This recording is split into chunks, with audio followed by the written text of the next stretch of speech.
ప్రియ శ్రోతలారా, మీ బైబిళ్లు తెరవండి.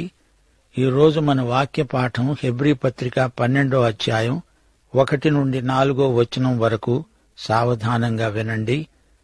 విశ్వాసమునకు కర్త యేసుక్రీస్తు. ఇంత గొప్ప సాక్షి సమూహము మేఘము వలె మనలను ఆవరించి ఉన్నందున మనము కూడా ప్రతి భారమును, సులువుగా చిక్కులు పెట్టే పాపమును విడిచిపెట్టి విశ్వాసమునకు కర్త, దానిని కొనసాగించేవాడు అయిన యేసు వైపు చూస్తూ మన ఎదుట ఉంచబడిన పందెములో ఓపికతో పరిగెత్తుదాము. ఆయన తన ఎదుట ఉంచబడిన ఆనందము కోసం అవమానమును నిర్లక్ష్యపెట్టి శిలువను సహించి దేవుని సింహాసనము యొక్క కుడిపార్శ్వమున ఆసీనుడై ఉన్నాడు. శ్రోతలు చూడండి, ఇదొక క్రైస్తవ పందెం, పందెపు రంగం. యేసుక్రీస్తు ఇందులో ఆకర్షణ కేంద్రం. హెబ్రీ పత్రిక 11వ అధ్యాయం విశ్వాసపు అధ్యాయమైతే ఈ 12వ అధ్యాయం నిరీక్షణ అధ్యాయం. దేవుడు మనకు అనుగ్రహించిన రక్షణ, దేవుడిచ్చిన దానితో మనమేమి చేస్తున్నాము? ఏమీ చేయటం లేదా? నిమ్మకు నీరెత్తినట్లు నిస్తబ్దంగా అలా ఉండిపోయారేమిటి? ఇదిగో, ఇది ఒక పందెపు రంగం. పరిగెత్తండి, వేగవంతంగా ముందుకు పదండి. పందెములో పాల్గొనేవారలారా, మీ గురిని పోగొట్టుకోవద్దు. మీ లక్ష్యం మీ ముందు ఉంది. ఆగిపోవద్దు. మీలో చలనం లోపిస్తే, కదలిక లేకపోతే ప్రమాదం. ఆగిపోయారో నిద్ర వస్తుంది. నిద్రమత్తును వదిలించుకోవాలి. విశ్వాసులారా, జాగరూకులై కదలండి, పరిగెత్తండి. యేసుక్రీస్తు మీద మీ దృష్టి నిలపండి. నా గిన్నె నిండింది అంటే సరిపోదు, అది పొర్లి పారాలి. నిలువ ఉండకూడదు, అది పారుతూ ఉండాలి, ప్రవహించాలి. ప్రవాహ వేగంలో విద్యుత్తు ఉత్పాదన కలుగుతుంది. మన ఎదట ఉంచబడిన పందెం. ఓపిక ఉండాలి, పరిగెత్తుతూనే ఉండాలి.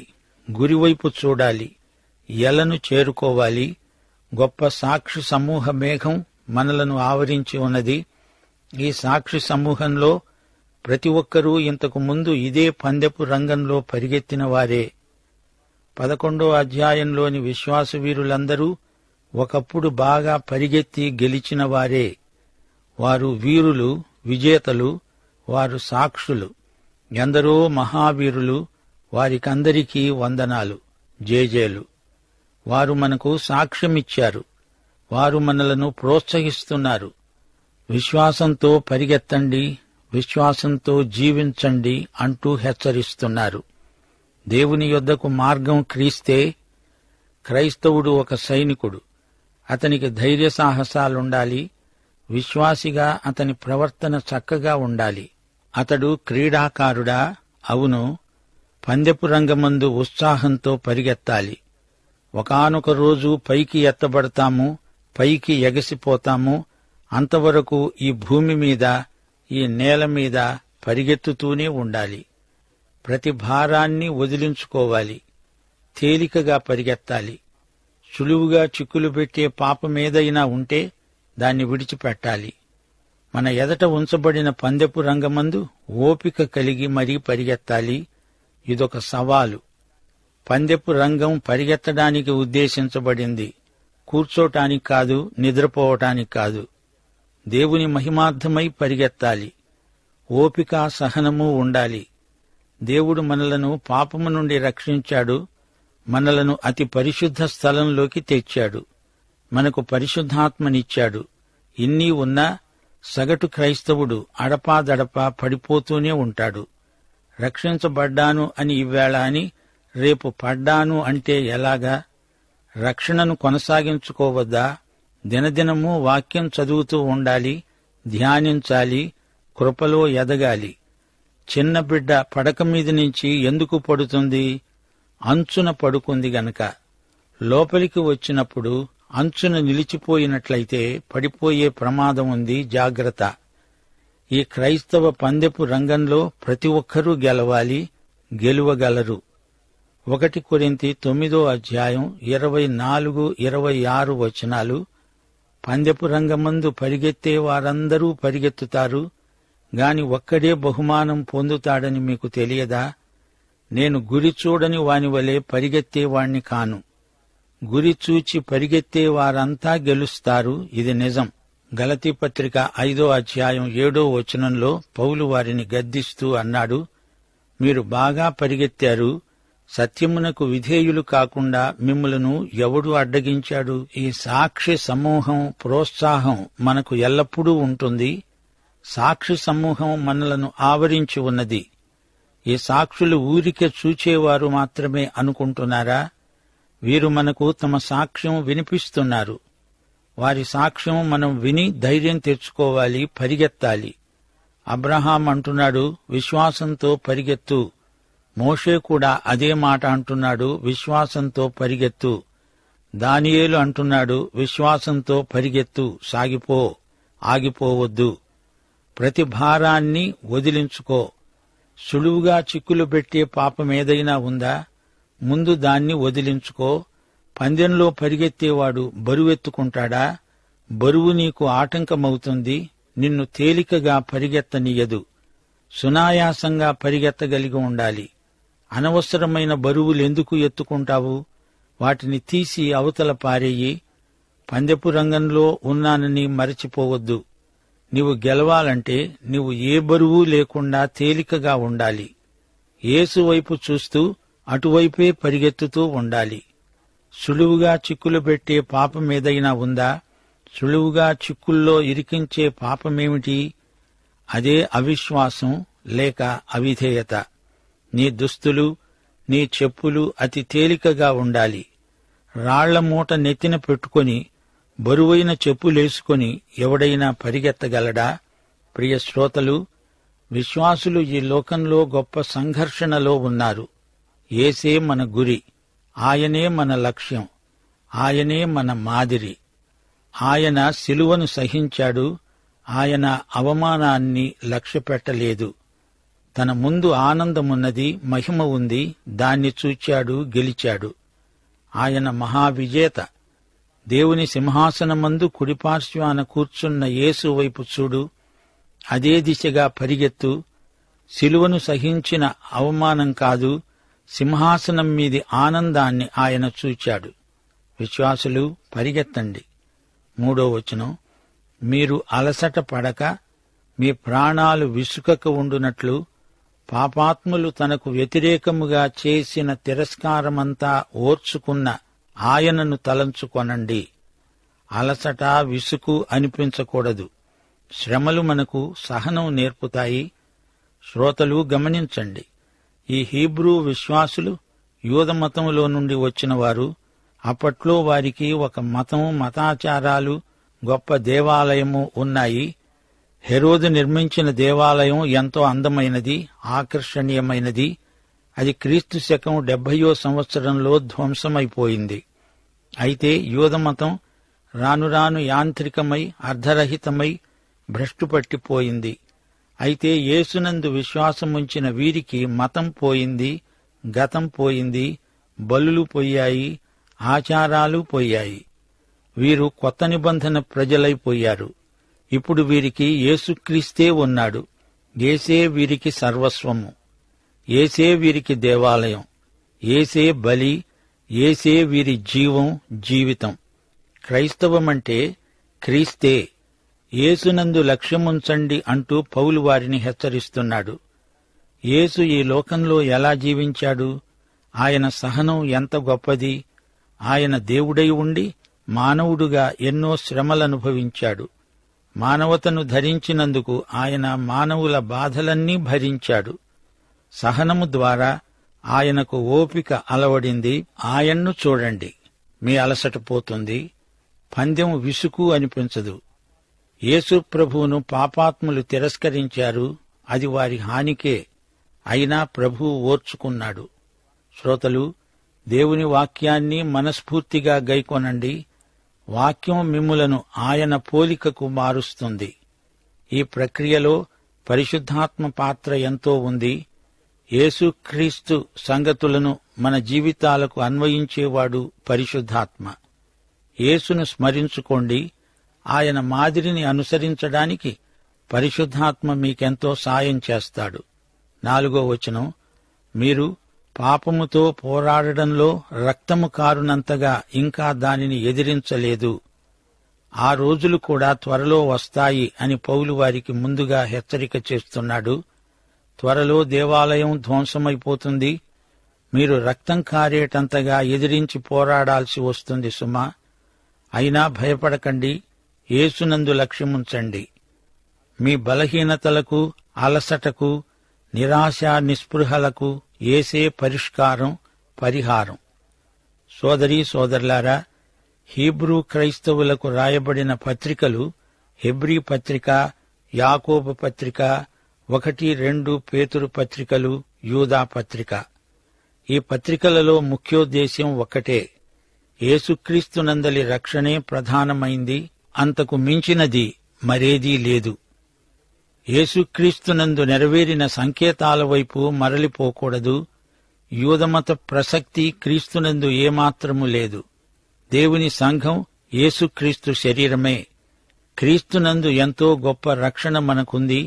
ఇది యూదుల మతాన్ని మించినది.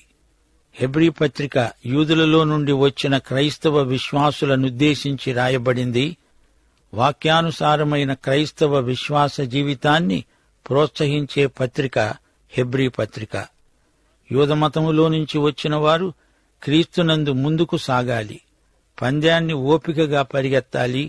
విశ్వాసకర్త అయిన యేసునే గురిగా పెట్టుకోవాలి. ఇది ఈ పాఠం సారాంశం. పందెం, విశ్వాసపు పరుగు, గురి, వీటిని గురించి రచయిత మాట్లాడుతున్నాడు. మరో మాట, ఈ పందెపు రంగంలో విశ్వాసి తన శక్తినంతా వినియోగించాలి. శక్తి వంచన లేకుండా పరిగెత్తాలి. అనవసరమైన బరువులు, అవిధేయత, అవిశ్వాసము ఏమాత్రమూ ఉండడానికి వీల్లేదు. లక్ష్యము, గురి యేసే. ఆయన చాలు. ఆయన యందే మన దృష్టిని కేంద్రీకరించాలి. యేసే మన జీవిత గమ్యం. ఆయన మన విశ్వాసానికి మూలం, ఉత్పత్తి స్థానం. విశ్వాసానికి ఆయనే కర్త. మన విశ్వాసానికి ఆయనే గొప్ప మాదిరి. శిలువను సహించిన యేసు. యేసు పందెములో మహావిజేత. ఆయన పరలోక సింహాసనాసీనుడు. నిరాశా నిస్పృహలకు పరిష్కారం ఒక్కటే, ఆయన వైపు చూడండి. యేసు సలిపిన పోరాటం మానవాతీతమైనది. అదే మన మాదిరి కూడా. పరుగు పందెములో పాల్గొనే విశ్వాసులారా, మీకు జయం, దిగ్విజయం. సాక్షి సమూహం మీ చుట్టూరా ఉన్నారు. మీకు ఎదురుగా యేసుక్రీస్తు అల్లంత దూరాన ఉండి సైగ చేస్తున్నాడు. పరిగెత్తండి. యేసు ఎంతైనా నమ్మదగినవాడు. ఆయన వాక్యాన్ని నమ్మండి, పరిగెత్తండి. పాత నిబంధన గ్రంథం చదివినప్పుడు మీ విశ్వాసం ఎదుగుతుంది. ఆయన వాగ్దానాలను నమ్మిన వారి ద్వారా దేవుడు ఎన్నెన్ని అద్భుతాలు చేస్తాడో ఒక్కసారి ఆలోచించి చూడండి. రోమాపత్రిక 15:4 ఓర్పు వలన, లేఖనముల వలని ఆదరణ వల్ల మనకు నిరీక్షణ కలగటానికి పూర్వమందు వ్రాయబడినవన్నీ మనకు బోధ కలిగే నిమిత్తమై రాయబడి ఉన్నవి. కొత్త నిబంధనలో యేసుక్రీస్తునందు సహనశీలానికి గొప్ప మాదిరి మనకు కనిపిస్తుంది. శ్రోతలు, ఎందరెందరో పాత నిబంధన భక్తుల సాక్ష్యాలు మనలను ఆవరించి ఉన్నందున మనకెంతో ప్రోత్సాహం, ప్రోద్బలం. దేవుని వాక్యంలో ఎక్కడ చూచినా ఈ సాక్షులు మనకు కనిపిస్తారు. విశ్వాస జీవితం మంచిదని, ఇది గొప్ప సవాలని, దానికి ప్రతిఫలం గొప్పదని, ఏ ఆటంకమైనా జయించగలమని ఈ సాక్షి సమూహం మనకు సాక్ష్యమిస్తున్నారు. పెద్ద పెద్ద బరువులు మోసుకుంటూ ఎవరైనా పరుగు పందెంలోకి వెడతారా? ఈ విశ్వాసపు పందెంలో మన వేగాన్ని తగ్గించేది ఏదైనా, మన దృష్టిని క్రీస్తు నుండి మరలించేది ఏదైనా, మన పరుగును కష్టతరం చేసేది ఏదైనా, గెలవాలి అనే ఆసక్తిని, నిశ్చయతను బలహీనపరిచేది ఏదైనా ఆటంకమే. అది నీలోని సోమరితనం, అలసత్వం కావచ్చు, లోకాశలు కావచ్చు, క్రమశిక్షణ రాహిత్యమూ కావచ్చు. అన్నిటిలోకి గొప్ప ఆటంకం పాపమే. అపనమ్మకం సులువుగా చిక్కులు పెడుతుంది. గమ్యం చేరకుండా లక్ష్యశుద్ధికి అభ్యంతరాలు కల్పిస్తుంది. యేసు వైపు చూడండి. యేసు పరలోకంలో ఉన్నాడు. విశ్వాసము ద్వారా మాత్రమే ఆయనపై మనం చూపు నిలుపుకోగలం. పౌలుకు క్రైస్తవ జీవితానికి సరిపోయే వాక్చిత్రం పరుగు పందెం అని తోచింది. ఫిలిప్పీ పత్రిక 3:14 వెనక ఉన్నవి మరచి ముందున్న వాటి కొరకై వేగిరపడుతూ క్రీస్తు యేసునందు దేవుని ఉన్నతమైన పిలుపునకు కలిగే బహుమానము పొందాలని గురి వద్దకే పరిగెడుతున్నాను. 2 తిమోతి 4:7 పౌలు తన జీవిత చరమదశలో అన్నాడు, నా పరుగు కడముట్టించాను, విశ్వాసాన్ని కాపాడుకున్నాను. సాక్షులందరూ మేఘం లాంటి గుంపు. తప్పించుకోవలసిన ఆటంకాలు, పందెంలో పాల్గొనేందుకు అవసరమైన ఓర్పు అనే సూత్రం అనుసరించడానికి గొప్ప ఆదర్శం మనకి పాఠంలో చూపబడింది. ఈ ఆదర్శం క్రీస్తే. అంతమందు మంచి బహుమానముంది. ఓర్పు, ఓపిక లేకుండా ఈ పందెంలో ఎవ్వరూ పరిగెత్తలేరు. మనలో విశ్వాసాన్ని కలిగించిన యేసే దాన్ని కొనసాగిస్తాడు. మనం యేసును ముఖాముఖిగా చూచే రోజు వరకు విశ్వాసం ఎదుగుతూనే ఉండాలి. అది కొనసాగే విశ్వాసం. యేసు సహనంలోని రహస్యమిదే. అవతలి వైపున ఆనందముంది, మహిమ ఉంది. 16వ కీర్తన 11 దావీదు గానం చేస్తూ అన్నాడు, దేవా, నీ సన్నిధిలో సంపూర్ణ సంతోషము కలదు, నీ కుడి చేతిలో నిత్యము సుఖములు కలవు. శ్రోతలు, యేసు ప్రభు ఆనందం తన తండ్రిని సంతోషపెట్టడంలోనే ఉంది. తన తండ్రి చిత్తము నెరవేర్చడము, ఆయన పని తుదముట్టించటమే ఆయనకు ఆనందం. హెబ్రీ పత్రిక 2:10 అంటోంది, యేసు అనేకులైన కుమారులను మహిమకు తెచ్చాడు, అదే ఆయన ఆనందం. యేసు అవమానాన్ని భరించాడు. శిలువ మరణం గొప్ప అవమానమే, హీనమైన బహిరంగమైన అవమానం. దానిని యేసు భరించాడు. శిలువ మరణ పర్యంతము తండ్రి చిత్తమునకు ఆయన విధేయుడయ్యాడు. విశ్వాస జీవితంలో యేసే విశ్వాసికి ఆదర్శం. విశ్వాసి మనసు నిండా యేసును గురించిన ఆలోచనలే ఉండాలి. అప్పుడు పందెంలో పరిగెత్తడానికి ఉత్సాహం కలుగుతుంది. మనము ఒప్పుకొన్న దానికి అపొస్తలుడు, ప్రధాన యాజకుడు అయిన యేసునందు లక్ష్యముంచాలి. ప్రభువు ఈ లోకంలో పాపాత్ముల ప్రతిఘటనలు ఎన్నో ఎదుర్కొన్నాడు. పాపముతో పోరాటమే క్రైస్తవ జీవితం. పాపముతో పోరాడడంలో రక్తము కారునంతగా ఇంక దానిని ఎదిరించలేదు అంటున్నాడు రచయిత. విశ్వాసి జీవితం పరుగు పందెం. అది ఒక పోరాటం, యుద్ధరంగం. పాపమే విశ్వాసికి శత్రువు. బయట నుంచి లోపలి నుంచి పాపం విశ్వాసిని ముట్టడిస్తుంది. ఈ పోరు కొనసాగుతూనే ఉంటుంది. క్రైస్తవ విశ్వాసంలో అద్భుత శక్తి ఉంది. గ్రీకు దేశంలో పందాలు తరచుగా నిర్వహించబడతాయి. విశ్వాసి జీవితాన్ని అలాంటి పందాలకు పౌలు పోల్చడం ఎంతో అర్థవంతమైన ఉపమానం. క్రైస్తవ జీవితం సరదా షికారు కాదు, వాహ్యాళి కాదు. ఇదొక పందెపు రంగం. పరిగెత్తే వ్యక్తికి ఎంతో ఓపిక ఉండాలి. పందెం ఎంతోసేపు ఉండదు, గురి చేరే వరకే ఈ పరుగు. ఈ పందెం రహస్యం కాదు, బహిరంగం. ఒలింపిక్ క్రీడలలో పాల్గొనే వ్యక్తి సునాయాసంగా పరిగెత్తే అభ్యాసం గలవాడు. ఒంటిమీద బరువైన వస్త్రాలుండకూడదు. శరీరం అదుపులో ఉండాలి. ఐహిక చింతలు నీలో ఉంటే నీ గుండె బరువెక్కిపోతుంది, పరిగెత్తలేవు. బరువు పూర్తిగా తగ్గించుకోవాలి. పాపం చీడపురుగు లాంటిది, దాన్ని వదిలించుకోవాలి. జీవము గల దేవుని విడిచిపోవునట్టి విశ్వాసము లేని దుష్టహృదయము ఉండకుండా చూసుకోవాలి. సాక్షి సమూహం మన చుట్టూరా ఉండి మనం ఎలా పరిగెత్తుతున్నామో చూస్తూ మనల్ని ప్రోత్సహిస్తున్నారు. సాక్షి సమూహమంతా ఒక ఎత్తు, మనం ఎవరికి సాక్షులమో ఆ యేసు ప్రభువు ఒక ఎత్తు. ఆయన మన విశ్వాసమునకు కర్త, దానిని కొనసాగించేవాడు. మన చుట్టూరా ఉన్న సాక్షుల వైపు కాదు మనము చూడాల్సింది, యేసును మాత్రమే చూడాలి. ఆయన ఆదర్శ మానవుడు, మాదిరి మానవుడు. ఆయన మనల్ని బలపరిచే రక్షకుడు, ప్రభువు. సాక్షి సమూహమంతా యేసుకు సాక్షులు. యేసుక్రీస్తు తగ్గింపు ఎంత గొప్పదో ఆయన హెచ్చింపు కూడా అంత గొప్పది. అందరి విశ్వాసానికి ఆయనే కర్త, ఆయనే కొనసాగించేవాడు. కర్త అంటే నాయకుడు, అధిపతి, శిరస్సు, నేత.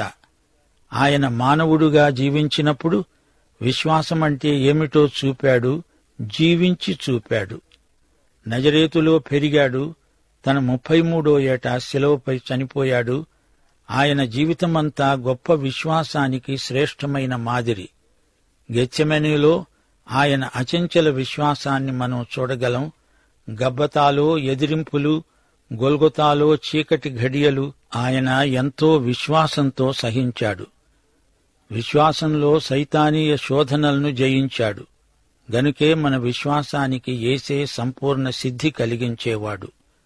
శిలువను మోసినవాడు, సహించినవాడు యేసు. శిలువపై మానవత అంతటి కోసమై బలియాగమైపోయినవాడు యేసు.